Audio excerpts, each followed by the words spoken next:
দেখছেন খবরের সন্ধানে, সবার আগে সবার পাশে।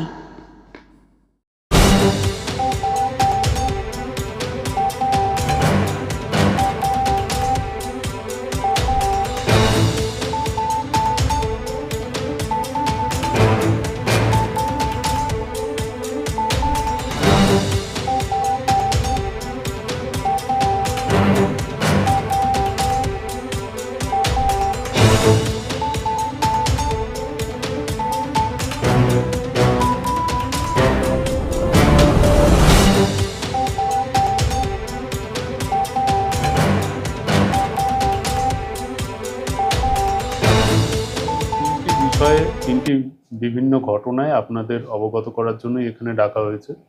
প্রথমত, গত 30/9/2025 তারিখ মধ্যরাতে শিয়াখালার অন্তর্গত বড়ডাঙ্গা শেখ বেকারিতে কিছু দুষ্কৃতী ঢুকে বেকারির অফিসের তালা ভেঙে একটি ক্যাশ বাক্সের মধ্যে থাকা 3 লক্ষ টাকা চুরি করে নিয়ে পালায়। তো এই ঘটনার পরিপ্রেক্ষিতে চণ্ডীতলা থানাতে একটি কেস রুজু হয়, যার নাম্বার চণ্ডীতলা থানা PS case number 742/25, dated 30/9/2025, under section 334(1) এবং 302/2 ভারতীয় ন্যায় সংহিতা। তো এই কেস রুজু হওয়ার সাথে সাথে চণ্ডীতলা থানার পুলিশ তদন্তে নামে এবং পুলিশ সূত্র মারফত বিভিন্ন সূত্র মারফত খবর পেয়ে আমরা বাপ্পা শেখ নামে এক ব্যক্তিকে গ্রেপ্তার করি এবং তাকে জিজ্ঞাসাবাদ করলে সে এই ঘটনার সম্পূর্ণ দায় স্বীকার করে। তাকে পরবর্তীকালে জিজ্ঞাসাবাদ করে এই ঘটনার সাথে জড়িত অন্যান্য ব্যক্তিদের আমরা সন্ধান পাই। তাদের নাম হচ্ছে রাম মণ্ডল, শেখ রশিদুল আলী এবং শেখ মবিদুল। তো তারপর আমরা তাদেরকেও গ্রেপ্তার করি এবং তাদের থেকে 1 লক্ষ টাকা চুরি যাওয়া নগদ টাকা, যে ক্যাশ বাক্সের মধ্যে এই টাকাটা ছিল সেই ক্যাশ বাক্স এবং এই ঘটনায় ব্যবহৃত পালসার 220 একটি মোটরসাইকেল আমরা বাজেয়াপ্ত করি। আসামিদের শ্রীরামপুর আদালতে পেশ করা হলে তাদের 14 দিন জেল রিমান্ডের নির্দেশ দেয় মহামান্য আদালত। এটি 1 নম্বর ঘটনা। দ্বিতীয়ত হচ্ছে, গত অষ্টমীর রাতে বাড়িতে কেউ না থাকার সুবাদে কিছু দুষ্কৃতী নবাবপুর এলাকার দুধকলমি গ্রামে একই বাড়িতে পরপর 4টি ঘরে থাকা আলমারি ভেঙে সেখান থেকে কিছু সোনার গয়না, একটি গ্যাস সিলিন্ডার এবং আরও কিছু প্রয়োজনীয় জিনিস নিয়ে পালায়। এই ঘটনার পরিপ্রেক্ষিতে চণ্ডীতলা থানাতে একটি মামলা দায়ের হয়, যার case number Chanditala PS case number 750/2025, dated 2/10/2025, under section 305 BNS.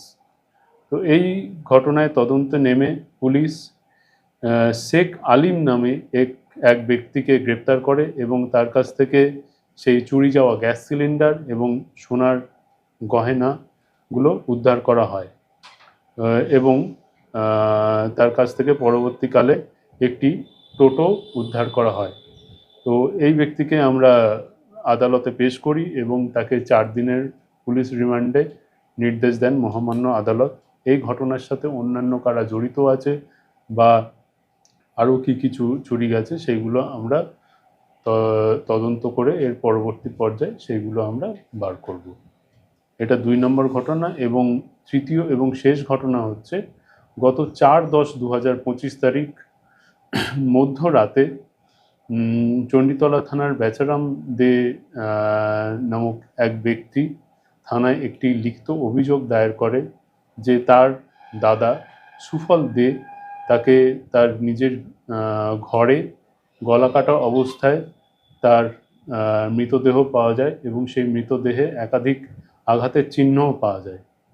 তো অভিযোগকারীর দাবি যে ভিকটিম তার ওয়াইফ বিভা দে এবং তার বড় ভাই নবীন দে এই ঘটনার সাথে জড়িত এবং তারা প্রমাণ নষ্ট করারও চেষ্টা করে। তো ঘটনাটি সংঘটিত হয় 4/10/2025 তারিখ মধ্যরাতে। অভিযোগের ভিত্তিতে চণ্ডীতলা থানায় একটি মামলা রুজু হয়।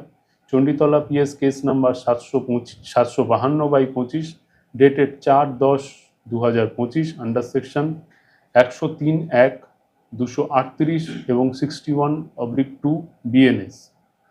এই ঘটনায় তদন্তে নেমে পুলিশ অভিযুক্ত ব্যক্তিদের গ্রেপ্তার করে এবং তাদেরকে জিজ্ঞাসাবাদ করে। তো প্রাথমিক তদন্তে যেটুকু আমরা পেয়েছি, তো এই মার্ডারের পিছনে মূল কারণ যেটা আমরা পেয়েছি সেটা হচ্ছে পারিবারিক কলহ এবং ব্যক্তিগত বিদ্বেষ থেকে এই ঘটনার সূত্রপাত। বর্তমানে এই মৃতদেহের ইনকোয়েস্ট করা হয়ে গেছে এবং পোস্টমর্টেমের জন্য বডিকে হসপিটালে পাঠানো হয়েছে। আজকে এই আটক ব্যক্তিদের আসামিদের আমরা আদালতে তুলি এবং তাদের 4 দিনের পুলিশ রিমান্ড গ্র্যান্ট করা হয়েছে। আপাতত প্লেস অফ অকারেন্স যেটা আছে সেটাই সিল করা আছে এবং এফএসএল টিম ভিজিটের জন্য আমরা রিকুইজিশন পাঠিয়েছি। এফএসএল টিম আসলে তারপর পরবর্তী প্রক্রিয়া আমরা এগিয়ে নিয়ে যাব। স্যার, এই যে 3টি ঘটনাতেই যারা এখনো অবধি অ্যারেস্ট হয়েছেন তারা কি লোকাল কেউ না অন্যান্য? হ্যাঁ, এখনো অবধি যেটা পাওয়া গেছে যে প্রথম যে ঘটনা তার মধ্যে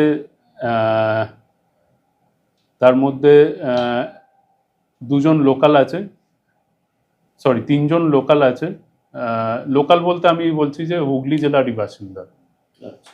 ঠিক আছে। দ্বিতীয় যে ঘটনা সে নবাবপুর এলাকারই বাসিন্দা এবং তৃতীয় যে সেটা তো নিজের পরিবারেরই সদস্য আছে, মানে নিজের স্ত্রীর সাথে নিজের স্ত্রী এবং তার বড় ভাই। আচ্ছা, তারাই অভিযুক্ত এই আছে। যে চুরির ঘটনা, এর সাথে কি অন্য আন্তঃজেলা মানে অন্য জেলার সাথে কোনো কানেকশন দেখছেন? এটা তো আমরা এখনো অবধি যাদেরকে গ্রেপ্তার করেছি তাদেরকে জিজ্ঞাসাবাদ করব এবং এটার সাথে অন্য কোনো গ্যাং বা অন্য জেলার কেউ জড়িত আছে কিনা সেটা আমরা তাদেরকে জিজ্ঞাসাবাদ করে তদন্তের পরবর্তী পর্যায়ে আমরা জানতে পারি। বেগমপুরের যে ঘটনাটা বললেন, তাহলে এখানে কি ক্রাইম সিন ডিস্ট্রয় করা হয়েছে? বেগমপুরের না, এটা ডিস্ট্রয় করা হয়েছে বলতে ডিস্ট্রয় করার চেষ্টা করেছিল কিন্তু সে তারতে সফল হয়নি আর কি। মানে সে কি- তার প্রচেষ্টায় সফল হয়নি। মানে কি ব্যবহার করেছিল কিছু, মানে এই ঘটনার সঙ্গে কোনো ইনক্রিমিনেটিং আর্টিকেল বা ইনক্রিমিনেটিং ওয়েপন সেটা আমরা এখনো অবধি সিজ করতে পারিনি। তাদেরকে আজকেই কোর্টে ফরওয়ার্ড করা হয়েছে এবং কিছুক্ষণ আগেই আমরা জানতে পেরেছি যে তার 4 দিনের পুলিশ রিমান্ড হয়েছে। তো সে ফিরে আসলে তাকে জিজ্ঞাসাবাদ করে সে কোন ইনক্রিমিনেটিং আর্টিকেল ব্যবহার করেছে এবং সেটি কোথায় আছে সেটা আমরা তখন উদ্ধার করতে পারবো। স্যার, এরকম বারবার একাধিক এসওপি থাকা সত্ত্বেও চুরির ঘটনা হচ্ছে। আরও একবার কি কিছু পুলিশের তরফ থেকে এসওপি থাকবে, বিশেষ করে উৎসবের মৌসুমে দুটো ঘটনা?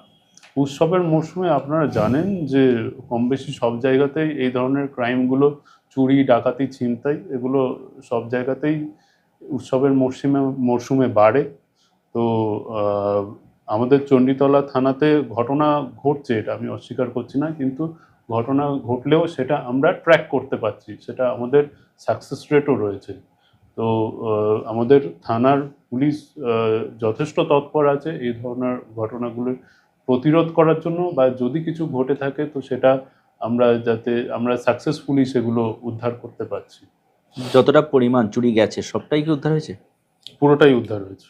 স্যার, নবাবপুর যে কেসটা বলছেন আপনি, সেটা তাদের তো পরিবারের সব জড়িত দেখতে পাচ্ছি।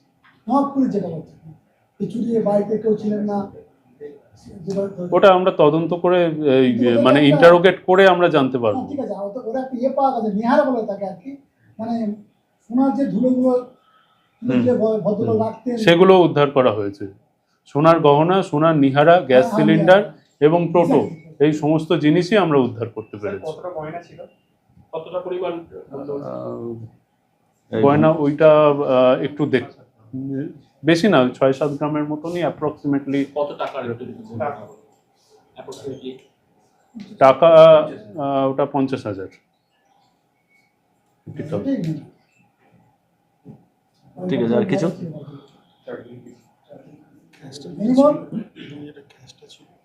Thank you sir. Thank you. Thank you.